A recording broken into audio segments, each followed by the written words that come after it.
So my name is Amber Slate. I'm the pastor at Aurora Presbyterian Church.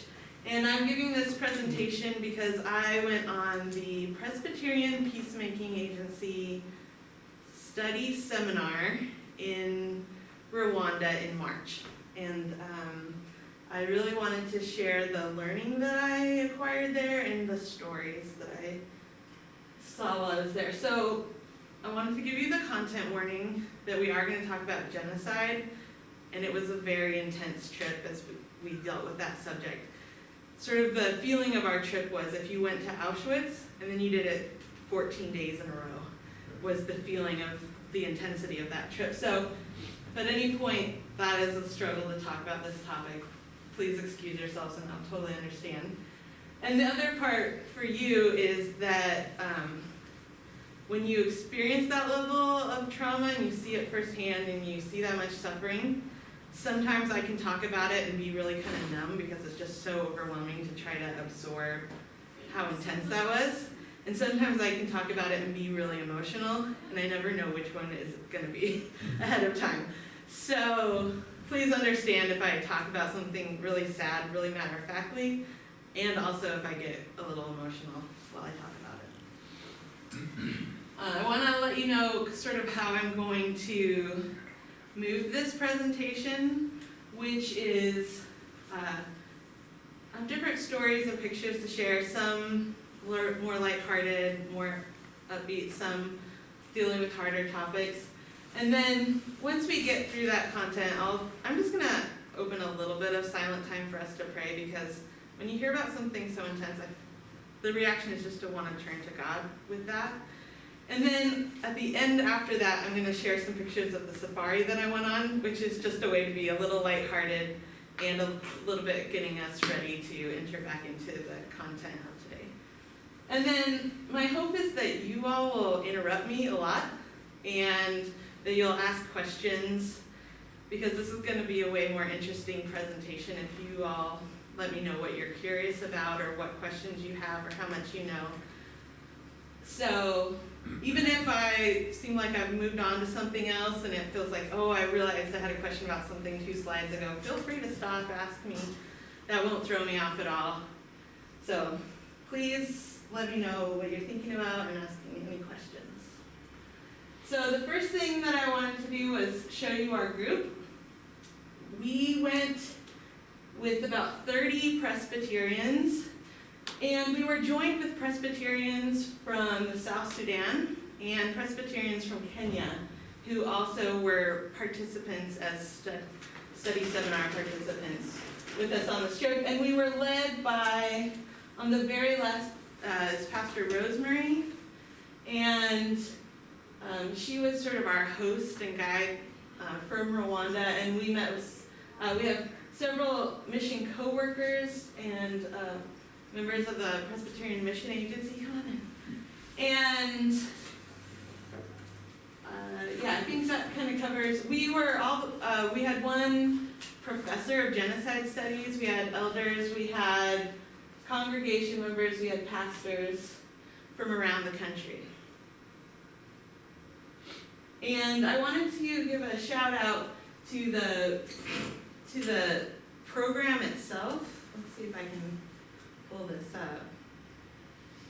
Which is just these travel study seminars. And if you notice the ones coming up in 2019 and 2020, they're going to Puerto Rico.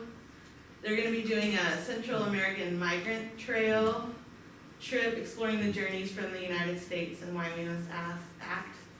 The Philippines and Hong Kong, and that's the current options that they have right now. But if you're ever interested in going on one of these trips, I would highly recommend it. I had just such an excellent experience.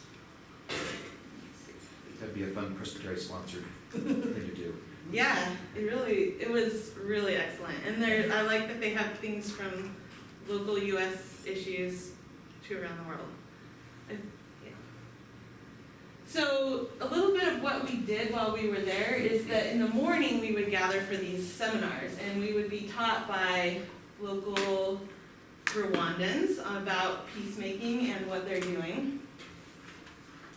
And one of the presenters that we were lucky enough to hear from was the Reverend Dr. Pascal, who was the president of the Presbyterian Church in Rwanda. And this is where I'm going to try to give you a little bit of context of what's going on in Rwanda in the church and in the politics. How well, thumbs up to thumbs down, do we know the history of Rwanda? From the group? I'm trying to get. Okay, so we have a mix. So I'll try to give my version of the 5-minute history of Rwanda. But one of the things you need to know about Rwanda is that they have these history of these groups, and they are the Tutsi, which it makes up about 25 or 24% of the population, the Hutu, which make up about 75% of the population, and Twa, which make up about 1% of the population. And Twa were not really, they've always been sort of marginalized and not really affected in the genocide and the conflict around that.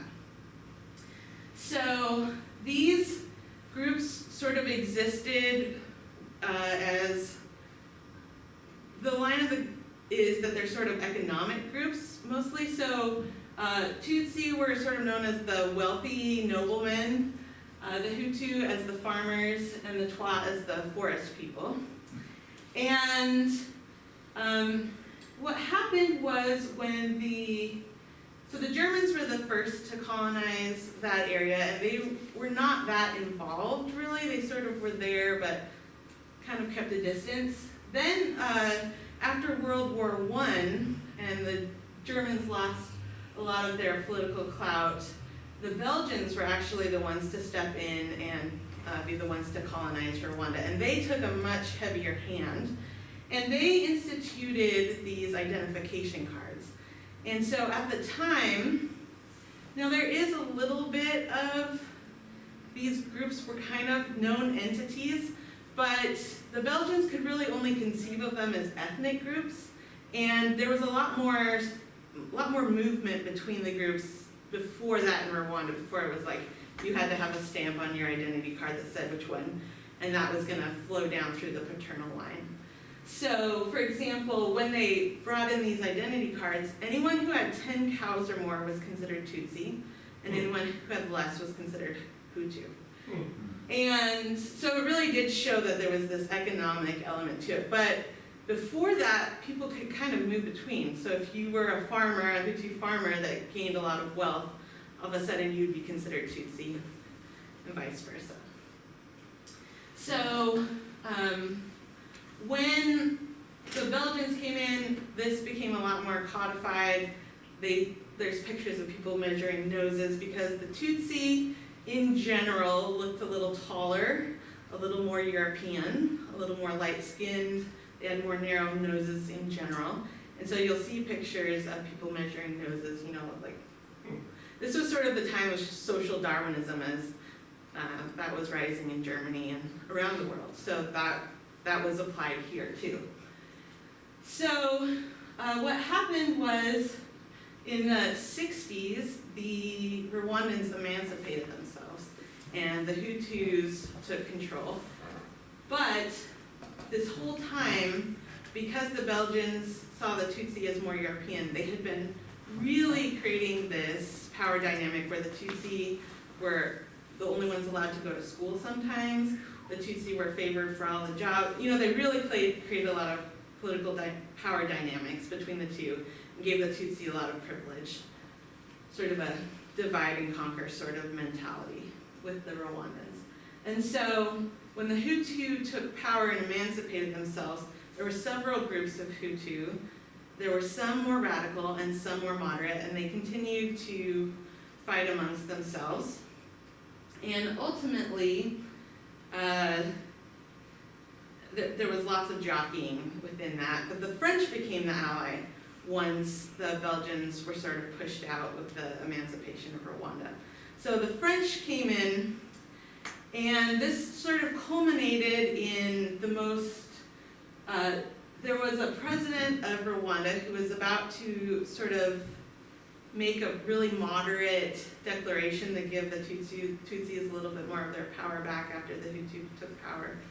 And this really offended the radical Hutu. And so there was a big plane crash assassination of that president just before he was about to make this declaration. And in that, there was this power grab within the Hutu factions, and the more radical group took power. And within a week of the more radical group taking power, you start to hear the call for genocide. And so they had been building this plan all along. And so that's sort of how you get to 1994, if I can make it that simple. And then we had Dr. Pascal come in and give us the history of the church in Rwanda. So what you need to know at that time is that 90% of the population of Rwanda is Christian in 1994. 60% of that is Catholic, and then there's 5 other major Protestant groups present, with Presbyterians being a big representation of that. And 10% of the population was Muslim. And the really interesting thing we learned is that the Muslims were the only ones who did not participate in the genocide. Because of their religious faith, they were opposed to genocide and were often the ones to shelter their fellow Christian Tutsis. So many of the Christian Tutsis who survived, it's because they were sheltered by their Muslim neighbors, which I think is a really powerful contradiction to some of the narratives that we hear today. Many of the killings happened in churches, partly because this Hutu radical movement, one of the only places, because Hutu were subjected, not allowed to gain power, and the Tutsis were the only ones given access to education, many of the Hutu, the only place they received education was the church, and the only place they received power was the church. So many of the radical Hutu people were also coming up through the church. And many of the killings happened in churches while we were there. And it's really hard to report, but it was many times often a Catholic priest who would gather the Tutsis in the church and then have them be slaughtered. So you can imagine the crisis that created for the church. And the president of the Presbyterian Church of the head of the Presbyterian Church of Rwanda, they sort of were interested in the fact that he never ordered any killings or never killed anyone himself, which is pretty amazing because that's something you didn't do as a Hutu at that time. But he did point out he sort of gave information on the Presbyterian Tutsi pastors. And we'll get into that a little bit later. So he's now in exile and hiding, and we don't know where he is. But one of the things is that the church lost credibility. And they saw a huge need to repent. And actually what was one of the most beautiful things I learned and made me proud to be a Presbyterian was because our Protestant heritage has such a avenue for confession and forgiveness, they realized that repentance was possible through our theology. And so the Presbyterians were the first ones to name that they actively participated in the genocide and had some complicity in that act. And they were the first ones to sign an official declaration offering their confession and their repentance and asking for forgiveness. So the church is both part of the problem and offers an avenue for solution in Rwanda and plays a big part. And actually the Presbyterians were under a lot of pressure not to create that document. And Dr. Pascal was one of the people who participated in creating that. He's an incredible man. And under pressure by who? the other Christian denominations, Okay. they said, you don't want to admit that we were a part of that. Okay. And so, but ended up following suit after the Presbyterians took the lead in that. One of the things that's interesting to note is that they had almost 200,000 court cases to deal with at the end of this. And their judicial system and their jails were built to hold around 40,000 people. And so between the overcrowding at the jails and the fact that it would have taken 200 years to prosecute all of the cases, because the genocide happened really neighbor against neighbor. It was more efficient than the Holocaust at the rate at which it killed people. The number is between 800,000 and 1 million people were lost in 100 days. And so, but part of that was if you were a Hutu and you were not killing, you would be killed. And so it was this real crisis of decision.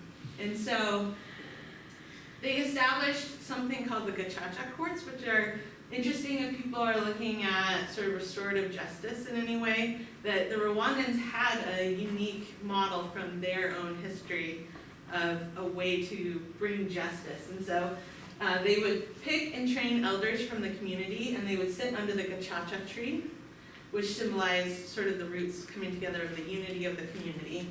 And the elders would give judgment, and oftentimes it would be some form of community service or a way to restore yourself to the community. And so many of those cases were sort of taken care of that way. And then also recently, they released another probably 40 to 60,000 people from jail. So there's one of the reasons that they're thinking so much about peacemaking is all of these people are moving back into the communities where they killed their neighbor. And these people are living side by side, going to church in the same congregation, and they have to figure out how to move forward together. Puts our church conflicts like in Yeah. perspective, Yeah. you know. Yeah. So Dr. Pascal made a great case to say that reconciliation is the central work of the church and the central work of the gospel, which I believe is a really powerful statement. Another person that we heard from while we was there, whose name was Violet, and she was trained as a trauma healer. And what's important to know about what she taught us is that there were only 3 trained psychologists in the country when they lost all of those people. And so one of the things she was quick to tell us is that trauma lives in the body, and that violence impacts individuals, but also families, businesses, the ability to trust others, infrastructure. It affects the land, and it affects animals. There's no dogs in the country because when all of those bodies lay in the streets, the dogs began to eat the corpses, and there was such disgust at that all the dogs were killed in the country. And there was a legacy of disease, and there's a legacy of traumatic memories that lives on, and it has an intergenerational effect, which is important learning as we just remember what trauma is and how it can affect us.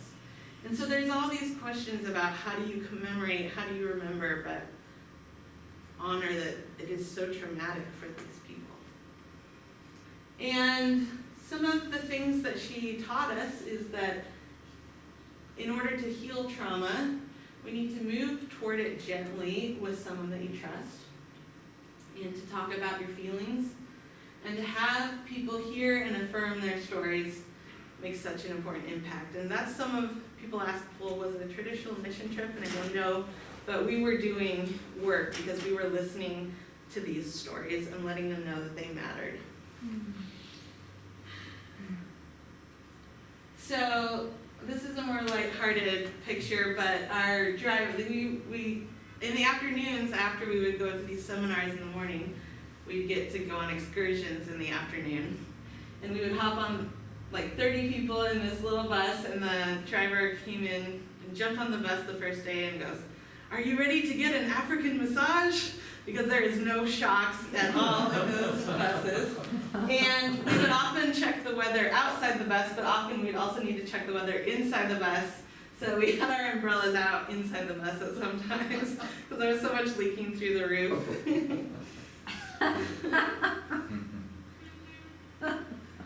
So one of the things that we would do is we'd go to these genocide memorials, and they had some incredible artwork. And about the remains of about 300,000 people as at this Kigali memorial site. So we were able to leave flowers there for them. And one of the probably most impactful things is you hear the history of this, is that we got to hear the first, they have recorded still the first radio announcement of the first call for genocide that went out across the radio. And in it, they quote the Bible. Oh. And it's such a reminder to me. It was, it was something like, don't trust the snakes that'll come in your door. It wasn't like First Corinthians. It wasn't 1 Corinthians 13, but such a reminder that I associate it sort of with the prayer of illumination of we need the Spirit at work to help us interpret, because it's always a choice of how we interpret Scripture, but if we're going to do it through a Christ-centered lens, what does that mean? And so, and how is God's Spirit at work in that? That was a really powerful moment to hear the Bible used in that way. So then we would also go on excursions to see how they're rebuilding and how the Presbyterian Church is at work and what they're up to. One of the places we visited, this was a place called Sepaj, and it was an orphanage, and they're just doing work to, so many kids lost their parents, and so it's a huge number of orphans. These kids are probably the next generation 25 years later, but there's still that intergenerational impact. And one of the places that we went is, it's hard to read here, but this is the Ramira Presbytery head offices. And so what was so interesting to me was, here we are halfway across the world, and I'm encountering Presbyterians, and I'm going to their presbytery offices. And it just seemed, there's something when you share that identity that brings you together. And this was the view from their presbytery head offices, so I just want to put a plug in for Rwanda. Exactly. That's pretty neat. But of course, everything in Rwanda is touched by sadness.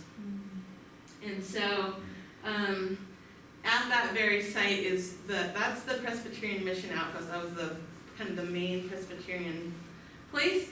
And so many of the Tutsi Presbyterian pastors and their families gathered there, hoping for safety from the genocide. And so many were killed there. And so they have this memorial for the Presbyterian pastors. And there's this one story that I cannot get out of my head, which is that the son of one of these men works, and we got to hear it, works at another institution, and we heard his story. I'm pretty sure it's one of these men. I could have my details a little confused, but the story still stands, which is this father knew he was about to be killed, and he saw his neighbor walking by, and he said, "Come here." And he said, "I want you to send a message to my kids. And the message I want you to share is God is great." And then he was killed. But his son is now the dean of the Theological school that I'll show you later. But the faith in that moment and to give that as a gift is incredible. So at this site too is a Presbyterian church, and the man who's standing under the tree, it's hard with the lighting in this room to see his face, but his name is Pastor Jerome. And he looked out into the people of his congregation, and he said, "I see genocide perpetrators, and I see genocide victims, and here we are sitting in the same pews." And so he said, we have to address this. We have to figure out a way to facilitate forgiveness and facilitate confession, truth-telling. So oftentimes people don't want to share the truth of what they've done, but it's a huge comfort to the families to know the truth of what happened and to know where the remains of their loved ones are. And so in exchange for the truth, often they're given this sort of chance at forgiveness. And so he started what's called the Light Group, and it's a way for these folks to interact with one another and to build community. And it's incredible. And so here were these people, and in this case, all of the men are genocide perpetrators and all of the women are genocide survivors. And and you can see they're sitting next to one another. They have a huge amount of trust with one another. It blew me away. And they allowed us to ask questions. So we asked what it is like. How do you know when you're ready to forgive someone? Or what was it like to know you had committed that and come home? And they talked about some of the former perpetrators. And in that case, they're given the title former perpetrators. And I think that's important to them. And they told the story of how scared and how guilty they felt and how they had been sort of caught up in this wave and felt pressure, and how they had participated and how they regretted it and how scared they were to return home and face the people they had hurt. And they said, we know that these women, there are some days when they can't get to forgiveness, and we're just going to be here with them and let them know it's okay to not be there today. It was incredibly powerful, the work they had done as a congregation together. So that's some of our friends from South Sudan. Lucy Janjigian, you may know some of her artwork. She is from Palestine and has done some of the work for General Assembly and the artwork for General Assembly in the past. And John, who's from Kenya. And this is the Presbyterian Institute for Arts and Social Sciences. And that's their campus. It was absolutely beautiful. And they're doing a lot of work around studying the theology that's coming out of churches in response. Right at the beginning of the post-genocide work, the theology was all about this world, not this world. Because this, it was all about getting to heaven and not about how do we interact here, because there was nothing good here for them. And so it's been about they've been trying to help and train pastors to negotiate how do you do theology in a post-genocide context. And they've also been training students to do community building work. And so they train pastors and students, and they go out into the community and they train the community members to do everything from critical thinking to seminars on forgiveness and what the steps are and what that could look like. And we're trying to develop a scholarship fund for some of these students, which I'm really excited about. And this is just give you guys a little break for a second.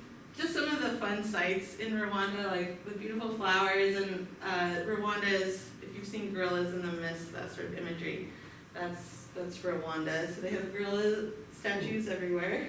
Amber? Yeah. The black and white on the curbs, I saw that in Bali as well, and whenever it's the same thing, Bali, it was the government's way of saying that every day you must choose between good and evil.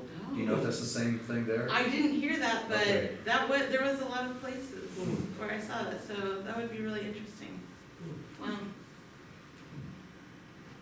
Lights here too, but this is a valley all planted with tea. But they call Rwanda the land of 1,000 hills, and so it's all high elevation and almost all agricultural.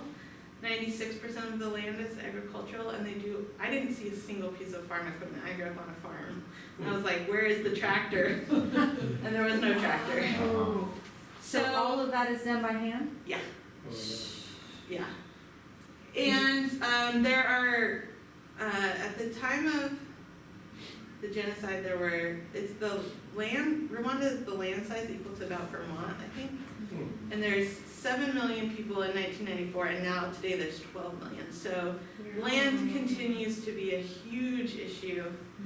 And they don't have any other natural resources other than agriculture. And so one of their critiques of the sort of outside world about why no help was sent was because they didn't have any natural resources to protect, to be a special interest of. And so there's a lot of resentment around that fact. The main crop is tea? that's a good question. There was a lot of tea, there were a lot of bananas, a lot of, Coffee? Is coffee? yeah, there's, and you'd be able to find some Rwandan coffee if you went to a specialty store. Yeah. A lot of good coffee. Yeah. Were just the Tutsis killed, or did they fight back and kill their... Yeah, Really? so, recently, there's been a movement to say, you don't see it officially written anywhere, genocide in Rwanda, it was genocide against the Tutsis. That's a very political way of looking at it, but the reality is that many moderate Hutus were killed if they did not participate in the genocide themselves. And there were many people who looked like Tutsis, who were Hutu, who were killed, and many Tutsis who looked like Hutu, who were not, who survived because they didn't look a certain way. And so, and then there was some fight, there were some places where they took a stand, but there had been a ramping up of weaponization ahead of time, and in the years leading up to it, there would be like a killing of like 10,000 people, and then so sort of trial runs, and you often see that with the genocide, there'll be a few signifiers that it's coming. And so one of the issues with, I meant to mention this earlier, is that the French is that I think the French saw the conflict coming as a civil war, and they wanted a political interest in Rwanda, and so they sided with the Hutu government, and millions of dollars of weapons were supplied through the French to that government. Sort of, if you want to give them the best of intentions, say they didn't really know, and they thought, here's a government that we want to be able to protect themselves. And we would go to memorial sites where they named the French people and the acts of war, the crimes of war that they had committed, whether that be rape or mass grave burials with no respect for the victims or things like that. And so they named the French in general and specifically and say these people have never been prosecuted, which is sort of an interesting thing that happened. But as soon as how the genocide ended actually was not any outside forces, it was the sort of Tutsi forces that had been slowly pushed out to surrounding countries were able to create an army and slowly retake all the way to the capital of Kigali. So when the genocide ended, it was because the exiled Tutsi Rwandans had come and fought back. And so at that time they switched the national, the French are not welcome in Rwanda, and they switched the national language from French to English. And I want to say this too, but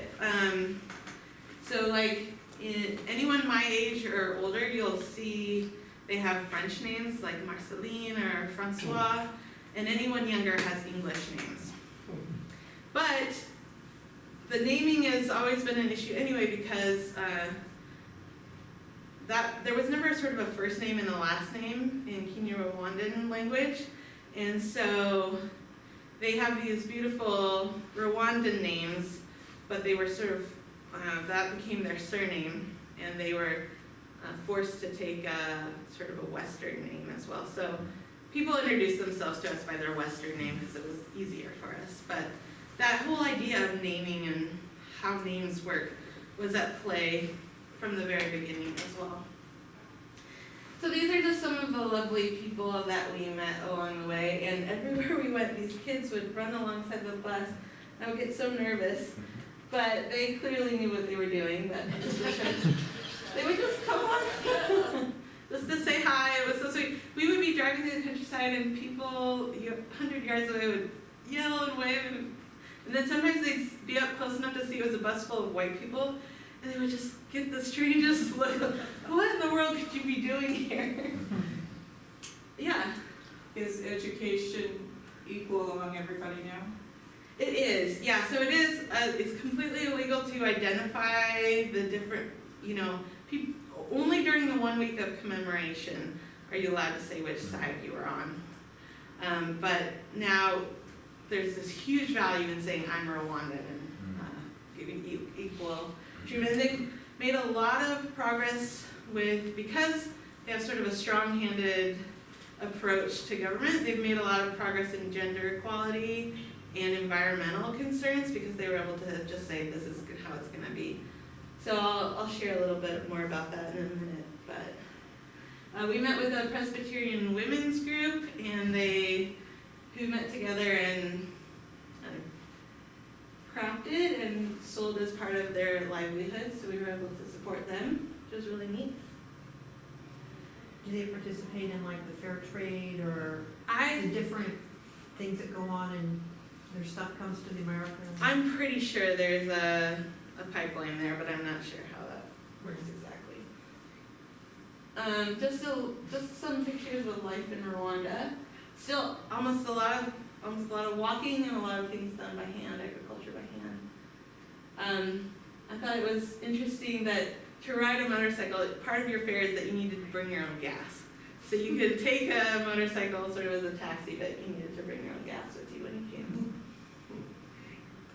And then we went to some places, again, where they were rebuilding, and one of the funny things is in Rwanda there are Presbyterian nuns, because it's such a predominantly Catholic nation, and they have these women who said, we want to be nuns, but we're Presbyterian. Should we convert? And they said, no!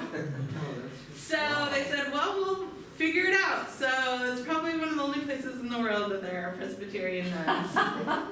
And they do a lot of social good. So cool. They do this school for woodworking, trying to bring trade skills into the country. And that was a German man there offering his time.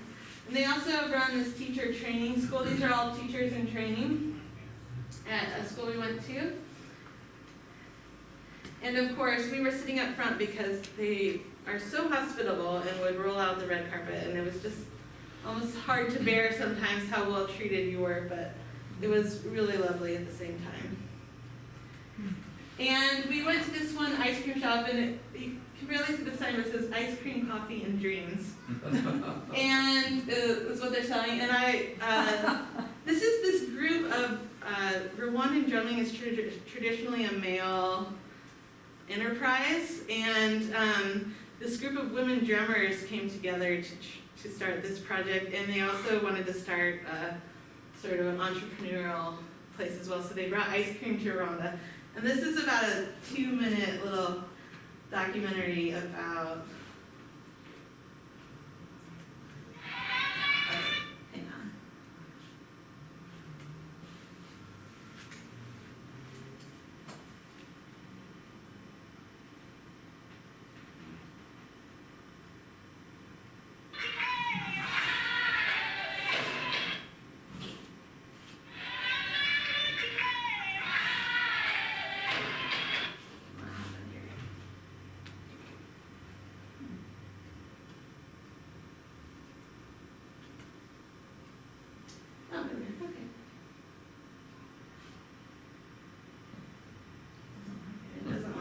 I'm not going to do it full screen because it doesn't like it.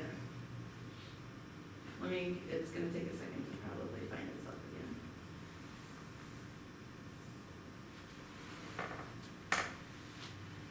Alright, we'll just have to do it this way.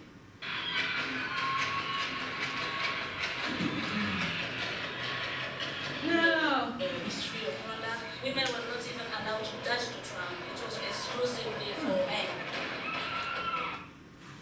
Why? It's the cable being tied up. Oh, is it anything Yeah. is that? Oh, okay. It's been there, done that.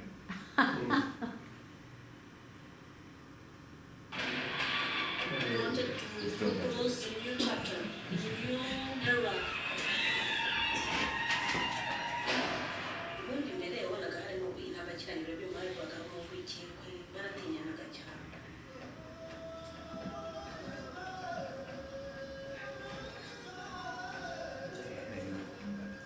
People have to reconcile with themselves and with life because many people were really unhappy to be alive after the genocide. When you accept to forgive, to be connected to other people, then you move forward. When I met Julie, I learned that she had my school trip in New York. I immediately approached her. I thought she was going to ask me about importing tea from Rwanda. She said, no, I want to have an ice cream shop in my town.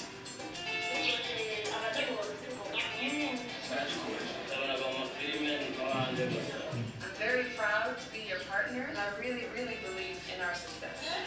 These women, they were drummers, they were performers, and now we want to translate those skills and that energy into a business setting.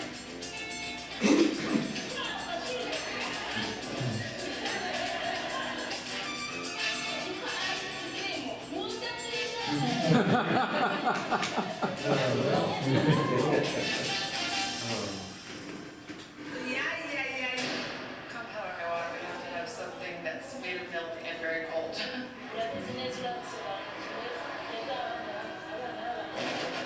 Trying is very important. Let's see how strong we are. No teeth, just your tongue. This is good. When you believe that something is possible, it's done already.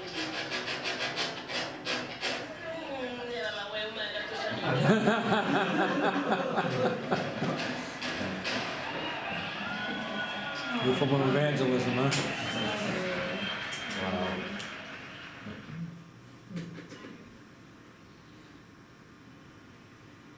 Okay, so, You know, the thought I had when we were talking about the trauma yeah, is that a lot of times you think of trauma as some big event like that. But trauma is happening all the time in families. Our local high school district has instigated a program of trauma intervention. And they've trained everyone in the high school, from teachers to janitors to food workers. Everybody's been receiving trauma training. And so they've been, it was, you know, I was thinking, we think of we don't have big traumas out like that, yeah, but we have lots of little traumas, and there's places where we can minister and do that same kind of trauma work. yeah. And high schools that have done this have seen their problem children drop, their graduation rates go up, their absenteeism go down, and that's because when they see a child that's acting up, they don't say what a bad child it is. They say, I wonder what's traumatizing that child. And then they have, the staff has skills that step in Yeah, and say, let's help with that. And that's Yes. something the church could do, the church community. absolutely. And one of the things that was inspiring was, you know, it's like we build into even our buildings and our infrastructure, our values. And if our value is addressing trauma, one of the ways they did that in Rwanda is almost everywhere you went, there was a trauma counseling room and trauma counselors on staff. Wow. And so, you know, you put value behind that as you know, the training, that time to train all the adults who work with kids. Yeah, it's really neat. So, there are a lot of political complexities in modern Rwanda, and so we got to hear from political folks as well. And one time we went to this, the woman in red was the mayor of the town. She came to address how they sort of address all of these things politically. And one of the things that they do a lot of things, but I thought the best way to really tell you about how they address it is that at the United Nations on this past April was the 25th anniversary of this event. And they gave a speech at the United Nations about sort of where Rwanda is and where they're going and how they handle it on a political level, not just a church and theological level. So I'll just read this to you quickly, sort of how they're addressing it from that angle. So this man, Antonio Guterres, says, I'm honored to be with you on this solemn and moving occasion. This year marks the 25th anniversary of the genocide against the Tutsi in Rwanda. In one of the darkest chapters in recent human history, more than 1 million people, but also overwhelmingly Tutsi, but also moderate Hutu and others who opposed the genocide, were systematically killed in less than 3 months. On this day, we honor those who were murdered and reflect on the suffering and resilience of those who survived. I would particularly like to acknowledge the survivors in the room. Today, we stand in solidarity with the people of Rwanda, but our reflection on the Rwandan genocide also must go beyond one country and one moment in history. We must take a hard look at the present. As we renew to resolve the present atrocities from ever happening again, we are seeing dangerous trends of rising xenophobia, racism, and intolerance in many parts of the world. Particularly troubling is the current widespread proliferation of hate speech and incitement to violence, things that were clearly present in Rwanda immediately before the genocide. They are an affront to our values and threaten human rights, social stability, and peace. The massacre at the 2 mosques in New Zealand at that time, which was just weeks ago, is the latest tragedy rooted in such poison. Today's commemoration gives us the opportunity to once again raise our voices against racism, xenophobia, and related intolerance, including social and ethnic discrimination, anti-Muslim hatred, and anti-Semitism. Wherever they occur, these evils should be identified, confronted, and stopped to prevent them leading, as they have in the past, to hate crimes and genocide. I call on all political, religious, and civil society leaders to reject hate speech and discrimination, and to work vigorously to address and mitigate the root causes that undermine social cohesion and create conditions for hatred and intolerance. The capacity for evil resides in all societies, but so too do the qualities of understanding, kindness, justice, and reconciliation. This is one of the profound lessons of the Rwandan experience. The country's recovery is a rightful source of pride and comfort for the people and government of Rwanda. I would also like to commend Rwanda for its exemplary role in the international community. Rwanda is today the 4th largest contributor to UN peacekeeping operations. It is notable that a nation that has endured the worst atrocities should risk its soldiers to ensure those atrocities cannot happen elsewhere. After having suffered unspeakable gender-based violence, women now hold 60% of the parliamentary seats, another example that Rwanda can share with the world. Rwanda has also embraced environmental sustainability. As a pioneer in banning single-use plastic bags, it is now one of the cleanest nations on earth. In all, Rwanda's experience holds so many lessons for humanity. From the darkest depths, the country has risen a quarter-century as a pioneer for the sustainable future we all strive for. On this day of commemoration, let us all pledge to work together to build a harmonious future for all people everywhere. This is the best way to honor those who lost their lives so tragically in Rwanda 25 years ago.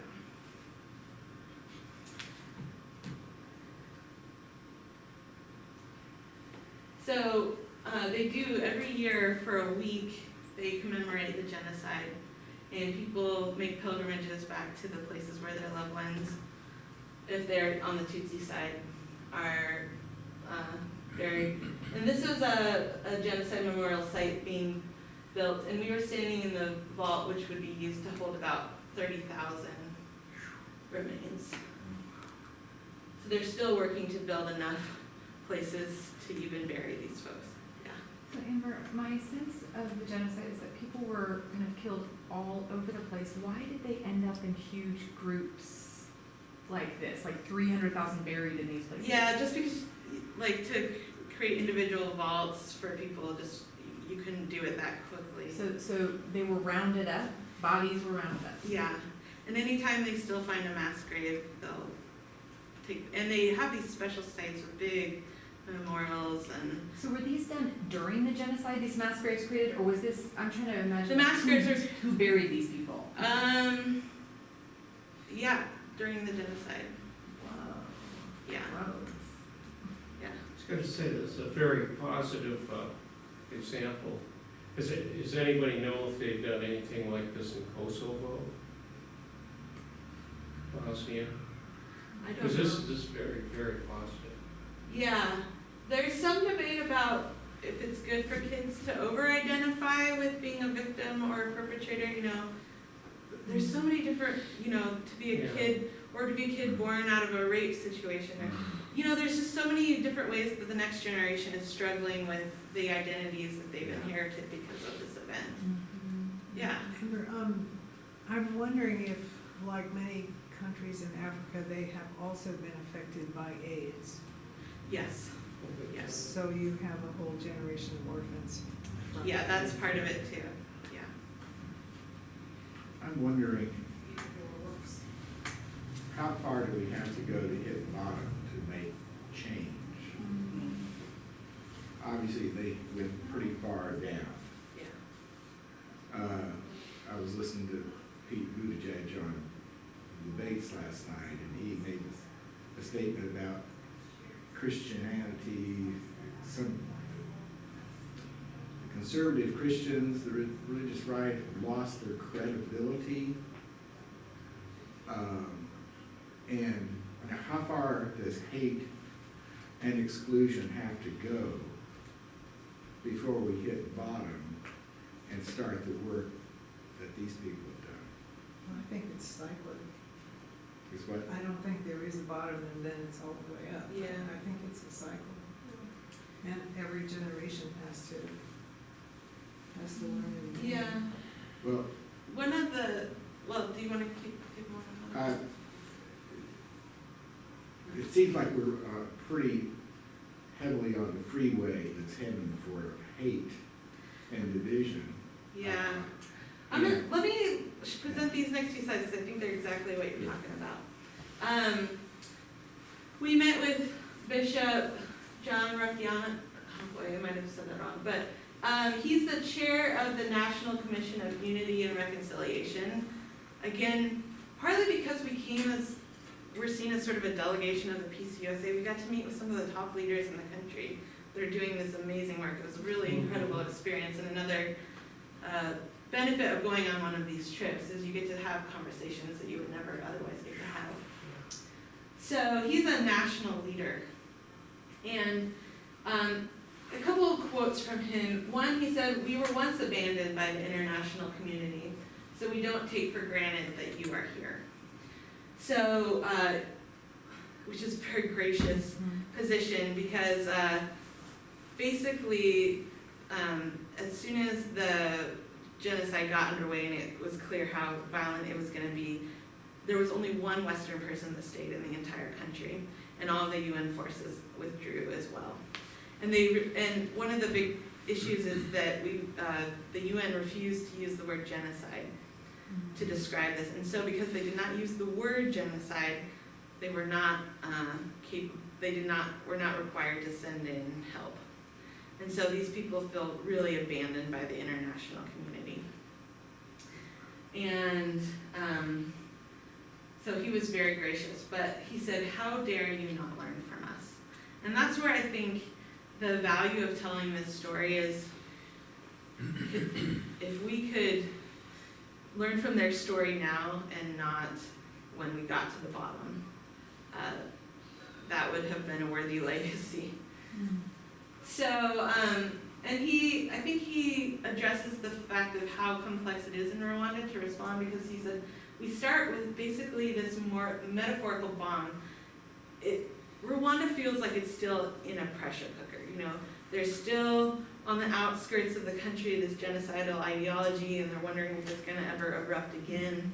There's constant fear of retaliation still. Poisoning was a huge thing that happened right at the beginning, people retaliating through poison. Excuse me, I was hiccuping. But, so he said, we start with this bomb, and then we have to figure out both how to defuse the bomb and how to give our kids the tools to defuse the bomb at the same time. So they're really negotiating quite a lot. And then here's the other slide that I think will address what you're talking about. Is one of the things that we can learn is these very tangible 10 stages of genocide. So when scholars study genocide, they say these factors are always present. And you will notice our context feels similar to some of these statements, and that is very scary. But hopefully we don't escalate. The first one is classification. People divided us versus them. Then there's some sort of symbolization. People are forced to identify themselves. In the case of Rwanda, it was these ID cards, like the Jewish, think of the Jewish star from the Holocaust. The discrimination, people begin to face systematic discrimination. Number 4, this is a huge one, discrimination. People are equated with animals, vermin, or diseases. So I think this is one that we have the power to address right now, which I think feels empowering a little bit to me, is that when you hear the words like infested or illegals or words that don't identify people as actual human beings, that's a real thing to work against. And so in Rwanda, they were considered cockroaches, or they would say, you need to cut down these tolerances. And so, you know, when you're killing a child, if they're a cockroach, it's a lot easier to kill them. Yeah. So, then the organization, the government creates specific groups in their police and military to enforce these policies. Number 6, the government broadcasts propaganda to turn the population against this group. Number 7, there's official action to remove and relocate people. Number 8, the beginning of murders, theft of property, trial massacres. Number 9, wholesale elimination of the group. It's not considered, it is considered an extermination, not murder, because these people are not considered human. And then 10, there's the denial that the government has committed any crime. So those are worth sort of pondering, and I think there needs to be a lot of political will to address these things, but there's also work that we can do personally now. And this is our group that met with Bishop John to see our delegation. And then, so this was the guest house that we stayed in. Gosh, it's so weird to have so much sadness connected to so much beauty. I mean, it was true that Rwanda, like, the life grows back. It really does.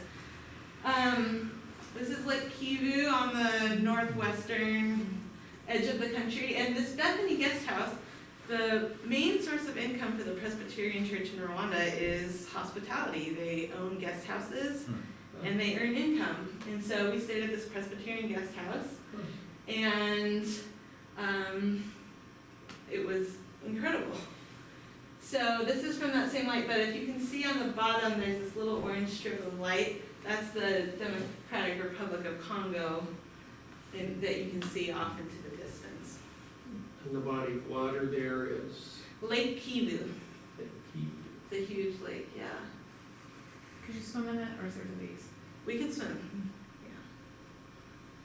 yeah. Okay, so we made it through, you guys. That was very intense, but let's start with any lingering questions. Anything coming up? You can always come, yeah, David. You referred to the radio broadcasts, and I had read about that Yeah. incited people to kill. What language were they broadcasting in? French or? Now I'm trying to remember. I heard the English version, obviously, but I don't Yeah. know if it was a translation or that was the current president the president at that time speaking. I think it was in Kinyarwanda, If, but I'm not sure.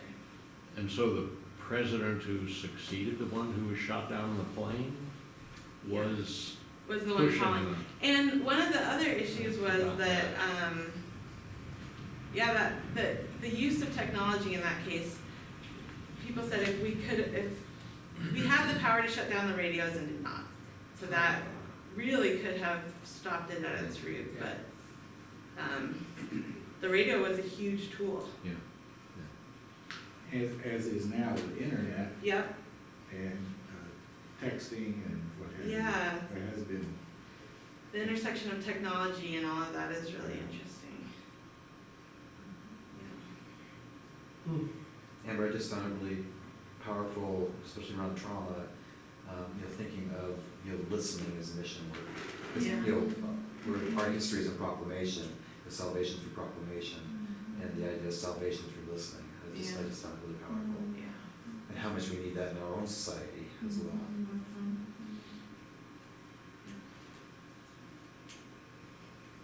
Okay, so, and you're welcome to keep asking questions as we go, but what I'd like us to do is just take a few deep breaths and then spend a few moments of silence in prayer. So, take a deep breath. And one more. Let's have a moment of silence.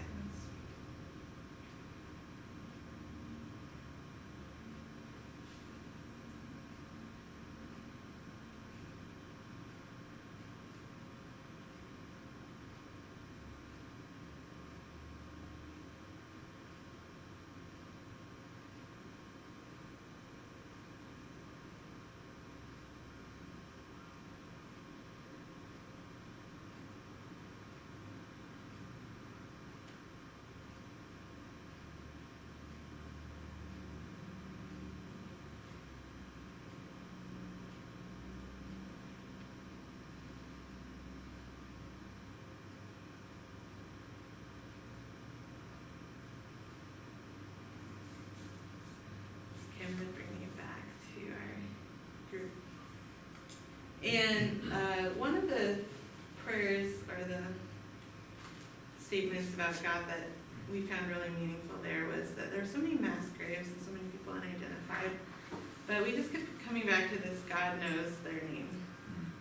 And so that was a really, really important way of connecting with God after this, because it's so hard. What do you say? You know, how do you theologically make sense of this? But that core affirmation, God knows each name, was important.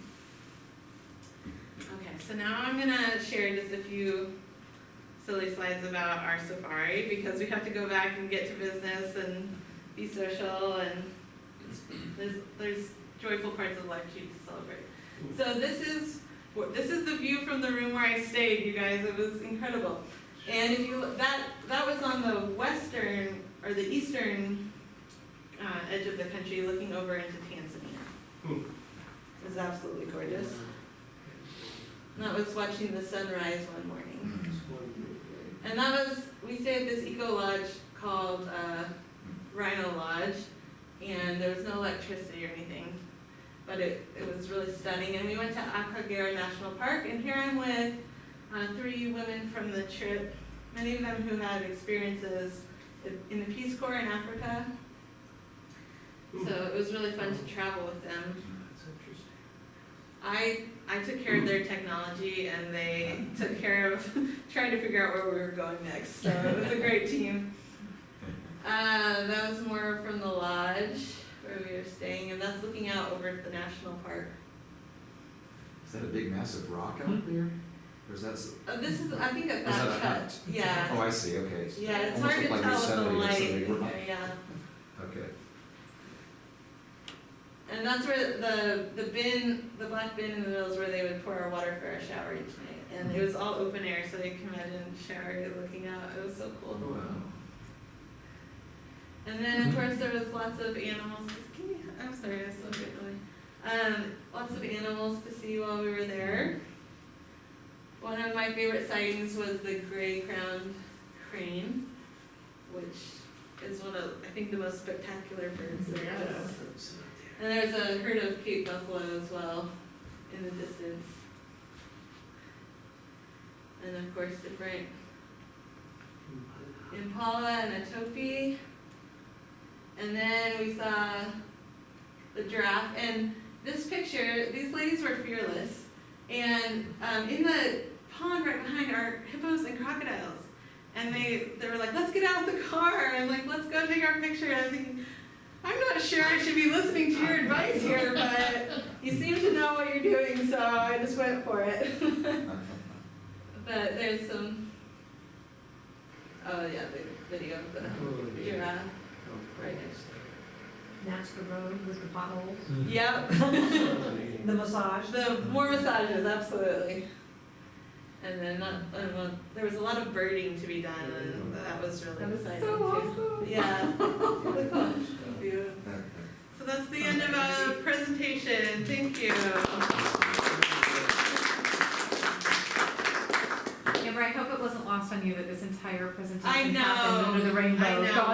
was. I know, absolutely. Yeah. Where can we bring up this presentation? It sounds like they're gonna put it online, but I don't have a idea of where the link will be shared yet, so.